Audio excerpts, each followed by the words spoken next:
Hello friends, welcome to the fourth Wonder Wednesday of December. I've been popping in live, doing these videos every Wednesday.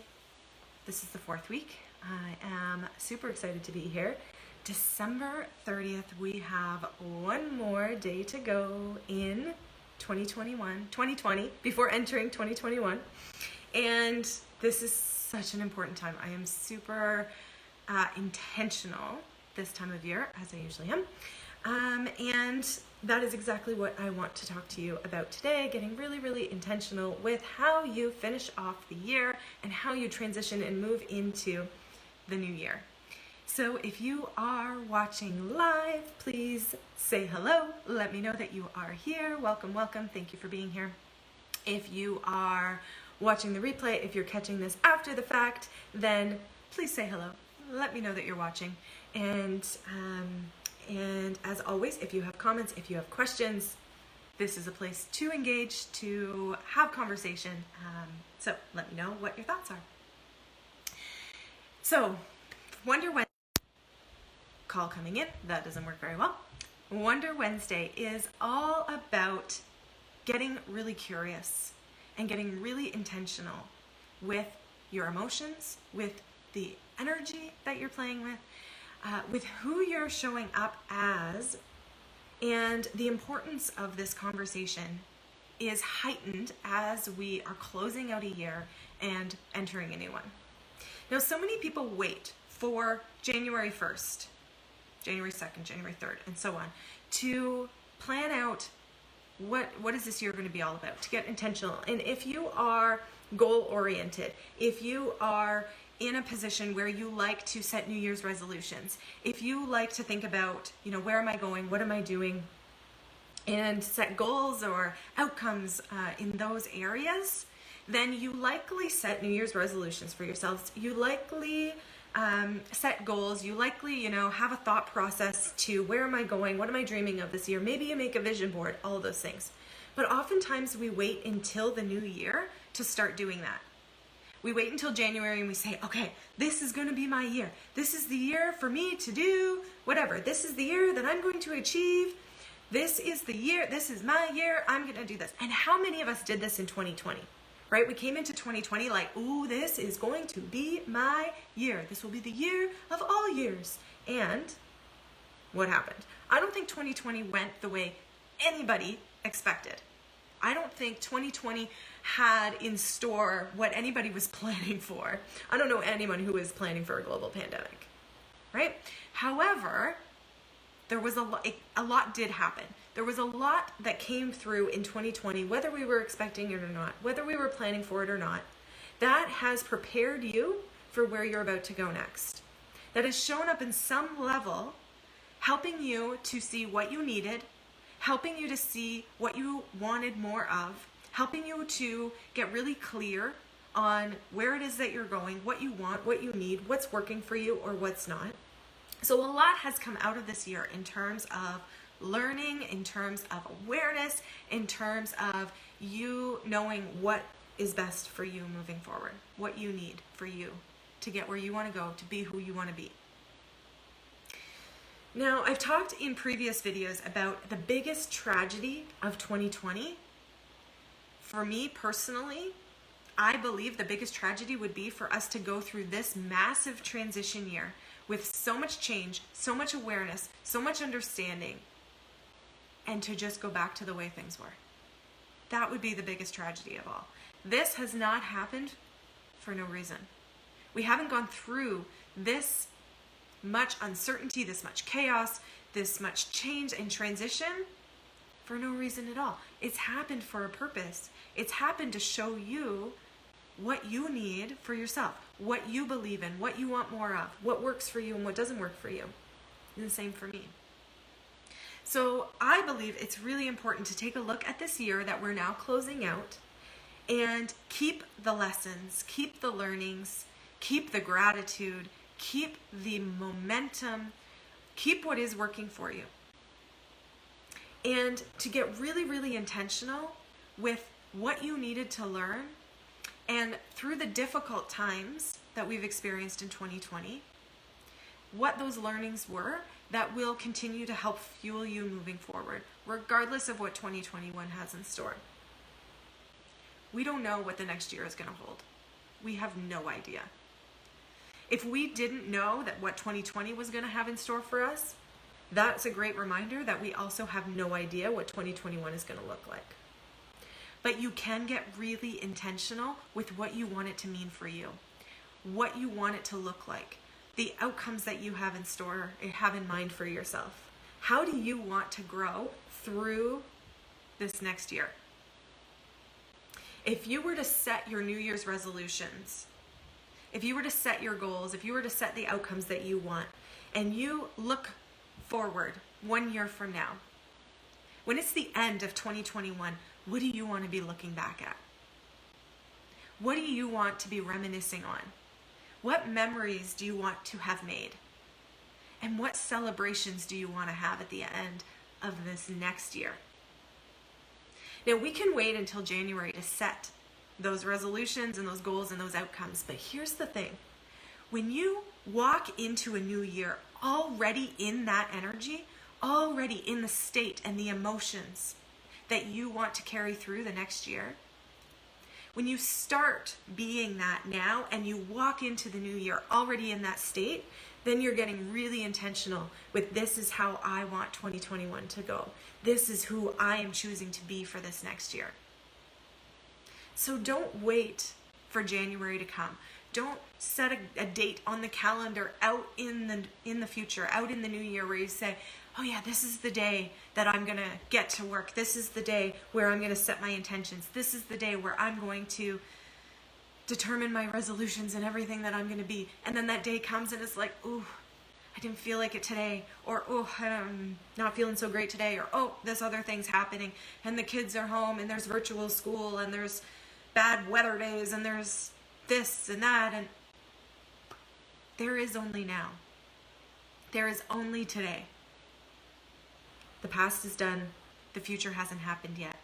All we have is right now. Right here in this moment is now.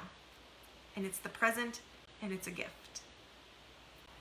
So when you think about a year from now, end of December 2021, and what you want to be looking back on, the memories you want to have made, the goals you'll have achieved, the accomplishments that you're celebrating, the relationships that you've made or that you've strengthened.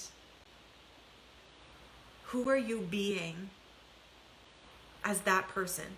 Who are you being as the person who's achieved those accomplishments, reached those goals, made those relationships? Who is that? Because the more you be that person now, you will bring that energy and momentum and the emotions in that state into the new year. Bring it in now. Come into the new year with it already going. And then the momentum carries through. You're not waiting to start. Start now. Our emotions play into everything that we do. Right? I'm a big believer in the importance of emotional intelligence, in energetics, in everything that we do. And this is a lot of what I teach inside my programs, is how to own your emotions, how to have power and control with your emotions, and only your own, right? Because that's where our power and control lies, is with me. I am in control of me, my thoughts, my focus, my emotions. And my emotions and how I feel and my state drives my actions, behaviors, my habits, and my outcomes. So many times when we're trying to think of, what do I need to do differently? This isn't who I want to be. This isn't how I want to show up. This isn't what do I want to achieve. I'm not getting the outcome that I want. I'm not getting the results that I want. We think about, what do I need to do differently? But this isn't just a question of action. Action is important. We're not getting anywhere without taking action, doing the things, taking the steps. But by the time we get to an action, there's already a thought process and emotional states that have occurred throughout our entire body that have led to the emotions, the strategies, the habits that are getting the results that we're getting. So yes, we need to address the actions, but we need to back up the whole train and go back to the beginning of, what do I think and believe about myself? What are my values that are driving these decisions and these actions, and my emotional state? Because who you are being is indicating and driving how you're showing up, the actions that you're taking, the results that you're getting.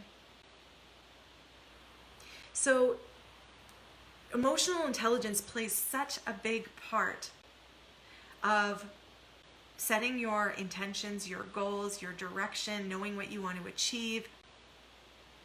When you can take ownership of your emotions, of your state, and you can tap into how you want to feel, and you can bring in more of that for yourself, and you can also consciously work through the emotions that are coming up that are very real in your body, that need to be addressed, not avoided, so that you can work through them, you can process them in a healthy way. I'm not talking about eating our emotions. I'm not talking about flipping the lid and losing our cool on people. I'm talking about acknowledging and owning the emotions that are coming up for you in the moment, working through them, because your emotions are here to guide you, to indicate where you're at, but not dictate the actions you take or don't take. Your emotions are here to give you information. And that information is really empowering for you to know what you need and what's going on for you in the moment. There are no bad emotions. All of your emotions, positive or negative, are here to give you information. They're telling you what you need to know. They're telling you what you need for yourself. And the emotions that you're in fuel more of the same. So when I feel bad, when I don't feel good, I wallow in it. I think about how much I don't feel good. I take actions that don't feel good, or I take no actions and that doesn't feel good, and then I feel more of the same. So I want to teach you how to harness the power of your emotions, to know how to work through what you're feeling in a healthy way, how to bring in more of what you want to feel, and how to stand and own in that energy and that emotions that fuel the outcomes that you really want for yourself.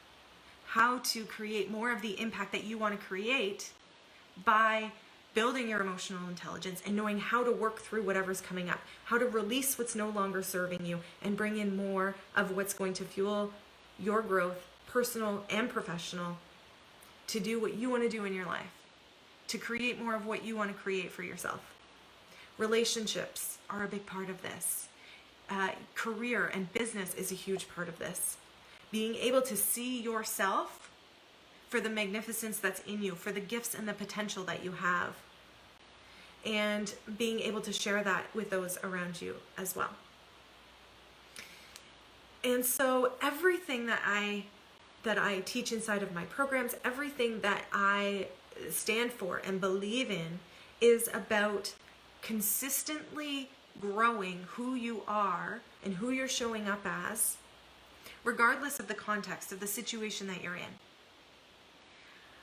Growth does not just happen on islands, in silos of your life. Like, oh, I'm willing to grow in my career and in my business, but not my relationships, not my parenting, not my finances, definitely not health.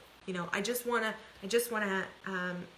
get the promotion or grow my business or make more money. Just that. Growth does not happen that way. At the center of all of your growth, whether you are focusing on financial wellness and whether you're focusing on physical health, mental, emotional health, career, business, spirituality, relationships, whatever area of your life you're focusing on growing, it is you at the center of it. You want to grow your leadership, it starts with you. If you want to grow your impact, you want to grow your purpose, it starts with you. If you want to focus on building a stronger relationship inside your marriage, it starts with you. All of your growth always starts with who you're being, who you're showing up as, and how you're working through whatever's coming up. There will always be things happening. Life will always continue to happen. You have the power to change how you work through it, how to change who you're showing up as. Authentically as yourself, the most genuine version of you, but knowing that you're in charge of the emotions and the energy that you bring, because that fuels everything from there. Emotional intelligence in this level of energetics is not taught in schools. It's not taught openly in our society. This is stuff that I had to go out and learn and invest in a lot because I believed it was the answer to everything I wanted to achieve in my life. And yes, I have huge hopes and dreams for this being openly taught in our education system within my lifetime. And right now, it's not. It's not at all. We are taught so much that what we want to achieve, the answers for it are out there. That you need somebody else to tell you and to help you and to guide you and to say,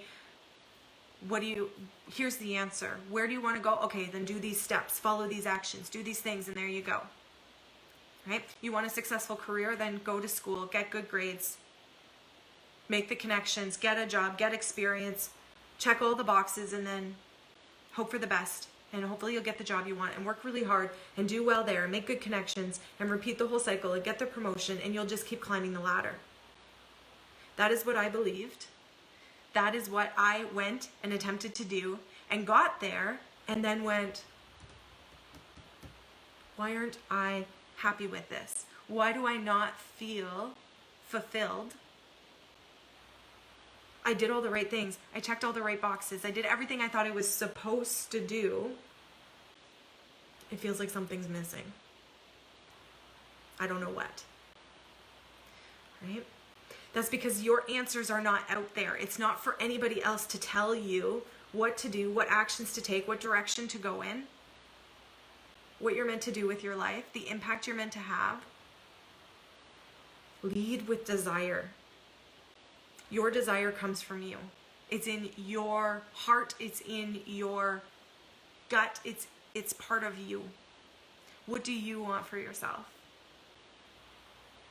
If it scares you, you're probably on the right track, as long as there's excitement there too. Right?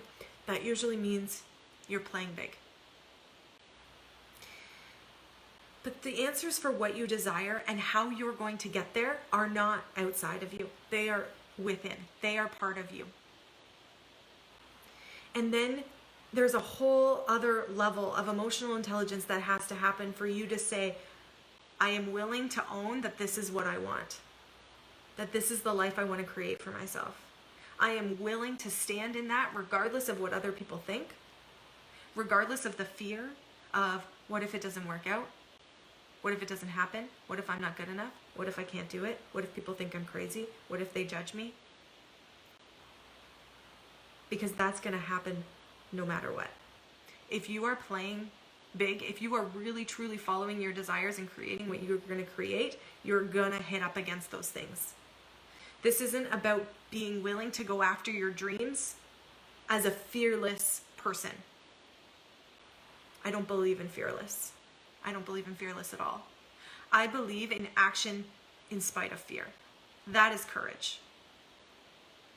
I believe in standing and owning in what you want for yourself and what you want to create, the impact you want to make, the people that you want to lead, the life you want to have. Standing in that and owning that regardless of the fear and regardless of what anybody else thinks. You will be able to find your community of people who are excited for what you want to create for yourself, of people who will support you, of people who believe in you, and you will also hit up against people who don't. And that's okay. They're just speaking from their perception. They're not looking at you thinking you can't do it. They're speaking from their perception of, I don't think I could do that. And that doesn't mean it's true. It's just what they believe at the time. And if you believe that for yourself, it doesn't mean it's true. If you believe you can't do something, it doesn't make it fact. It just is your belief, and you can change those beliefs. Because it's all about which angle you're looking at. Are you looking at the angle of show me the proof I can't do it? If that's the angle you're looking at, then that's what you will find. Or are you looking at the angle of, show me that I can? Show me what I can do. Show me what I can offer. And when that's what you're looking for, then that's what you're going to find. Either way, you get to be right. So my hope and my dream for you is to enter into 2021 already in the energy and the emotions that you want to sustain through the new year. Take yourself out to December 2021, reflecting back on the year, reflecting back on everything you've achieved, you've accomplished, your wins, your celebrations, your best moments of the year, the relationships that you've built and that you've strengthened, the wins, everything that has been, the best part of this year to come. Take yourself out a year from now, reflecting back on all of that, and bring in the emotions of how does that feel. Anchor right into that feeling. And allow yourself to really be in that place of feeling how you're going to feel a year from now, looking back on all of those amazing memories that you've made. Then you get to be in that energy now. You get to be in that state now, and you know what you're working towards for the next year. But when you think about it as being out in the future, it will continue to live out in the future. Bring it into now. Bring it into this present moment. Telling yourself that this is where I'm going because this is where I'm at right now. This is how I feel. And the more that you feel it, the more you attract more of it. I would love for you to share in the comments what memories you are going to be looking back on a year from now. What are you excited to create? And if you're at all interested in joining the next cohort of Amplifying Potential, this is what it's all about. It's about teaching you how to manage your emotions in a new way, how to empower yourself to work through whatever's coming up. The emotions that don't feel good, how to work through them in a healthy way. Not avoiding them, not pushing them under the rug, not eating your way through them, but actually processing and working through them in a healthy way that fuels your growth. Getting the learnings, getting the messages from the difficult times, and using those learnings to propel you forward. Because the more that you tap into what am I supposed to learn from this experience, and you get the learnings and you keep the learnings and you use the learnings as you move forward, then those difficult situations don't have to keep cycling around again. But if we don't get the learning, if we don't get the message, then the difficult situation keeps coming up, turning up the heat each time, trying to get your attention. If you want to avoid the pain, get the message early on. Get the learnings early on and use it, integrate it into your body, into your life, operate from it, and then the difficult situation doesn't have to keep turning up the heat on you. In Amplifying Potential, we go through empowering your mindset, tangible, practical tools for maintaining empowered mindset in all these contexts, all these situations of life. Whether you're talking about your relationships, your health, your finances, your career, your business, whatever area of your life you're looking at. And emotional intelligence is a huge piece of it. All of the stuff that I wish we were taught in school that we're not. How to manage your emotions and work through them in a healthy way and bring in more of what you want to experience and what you want to feel. How to engage fully in what is purposeful and impactful to you. Finding your purpose, finding your why, and taking action towards it. And all of this is taught through a lens of you applying it to yourself, leading yourself first, because it all starts with you. And also having the frames, the tools, the techniques, the language to share it with other people who you are leading in your life. Whether it's your children, your family, your clients, students, whoever you're working with, your coworkers, your staff, whoever you choose to lead. But it always starts with leading yourself first. If you're not leading yourself, it makes it really difficult to lead other people. When you are leading yourself through emotional intelligence, through working towards consistent empowerment and growth and evolution, Now you are qualified to lead other people. Now you are qualified to speak from experience because you say, here, look at me. I am leading by example. I am integrating this into my life. I am walking the talk. And then you are qualified to lead other people who are further back on the train. 1 car back, 2 cars back, wherever they may be. That's what Amplifying Potential is all about. Our next cohort begins mid-February, but the program is on a super early bird bonus until tomorrow night at midnight, which means if you register for our next cohort by midnight, December 31st, you get a super discounted price and complimentary access to my Impact Culture workshop, which is all about bringing more impact into the environments that you're working in and leading for impact, creating a culture of impact in your work, wherever that might be, whatever that might look like for you. So that is a $255 workshop that is yours for free if you sign up for Amplifying Potential by the end of December 31st, 2020 Eastern Time. Thank you for being here. I am super excited. I love this time of year. It has so much positive energy. It has so much momentum, so much intention, and I am super excited to ring in the new year tomorrow night. But today and tomorrow I am spending so much time just being in the energy and the emotions and the state that I want to sustain throughout 2021. There is so much power in that. So I hope you will join me. Leave your comments below and we will talk soon. Bye for now.